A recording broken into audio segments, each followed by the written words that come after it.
ഉൽപ്പത്തി പുസ്തകം തുടങ്ങുമ്പോൾ തന്നെ ദൈവം ഡിസൈൻ ചെയ്ത ആ സ്ത്രീയെ കുറിച്ച് നമ്മൾ പഠിക്കുവാനായിട്ട് പോകുകയാണ്. എന്ത് ഉദ്ദേശത്തോടുകൂടെ, എങ്ങനെ, എപ്പോൾ ആണ് ദൈവം ഈ സ്ത്രീയെ സൃഷ്ടിച്ചത്?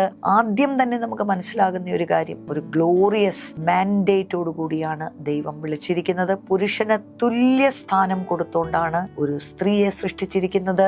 ദൈവത്തിന്റെ സാദൃശ്യം, സ്വരൂപം, അത് അതിൻ്റെതായ പൂർണ്ണതയിൽ ഈ ഭൂമിയിൽ വെളിപ്പെടുത്തുവാൻ ഒരു പുരുഷൻ പോരാ, സ്ത്രീയും കൂടെ വേണം എന്ന് പറഞ്ഞ് ഇവരെ രണ്ടുപേരെയും ദൈവം സൃഷ്ടിച്ചു. 3-ാം അധ്യായത്തിലേക്ക് വരുമ്പോഴാണ് ഈ ഒരു സ്ത്രീക്ക് ഒരു വീഴ്ച അവിടെ സംഭവിക്കുന്നതായിട്ട് നമ്മൾ കാണുന്നു. അന്ന് മുതൽ തന്നെ സ്ത്രീകളോടുള്ള ബന്ധത്തിൽ വലിയ വിവേകവും ബോധവും ഒന്നുമില്ലാത്ത ഒരു കൂട്ടർ എന്നൊരു സ്റ്റിഗ്മ സ്ത്രീകളുടെ പുറത്ത് വീഴുവാൻ ഇടയായി തീർന്നു. എന്നാൽ അവിടെ നിന്ന് വീണ്ടും മശിഹ ഈ സ്ത്രീയിലൂടെ തന്നെ വരും, സ്ത്രീയുടെ സന്തതി ഈ ശത്രുവിന്റെ തലയെ തകർക്കും എന്നൊരു വാഗ്ദത്തത്തോടു കൂടിയാണ് ദൈവവചനം അവിടെ നിന്ന് മുൻപോട്ട് പോകുന്നതായി നമുക്ക് കാണുവാൻ കഴിയുന്നത്. അപ്പൊ ഇങ്ങനെയുള്ള കാര്യങ്ങൾ, ആ ഒരു ഒറിജിനൽ ഡിസൈൻ മനസ്സിലാക്കുന്നത് ഏറ്റവും പ്രധാനപ്പെട്ട ഒരു കാര്യമാണ്. ഇന്ന് പലതരത്തിലുള്ള വ്യാഖ്യാനങ്ങൾ, രൂപഭാവങ്ങളൊക്കെ ഒരു സ്ത്രീയുടെ ചുറ്റിപ്പറ്റി, അവൾ ആരാണ്, എന്താണ്, അവളുടെ ഫംഗ്ഷൻ എന്താണ്, അവൾ എന്തായി തീരണം എന്നുള്ളതിനെ കുറിച്ചൊക്കെ നമ്മൾ ചിന്തിക്കുന്നുണ്ട്. എങ്കിലും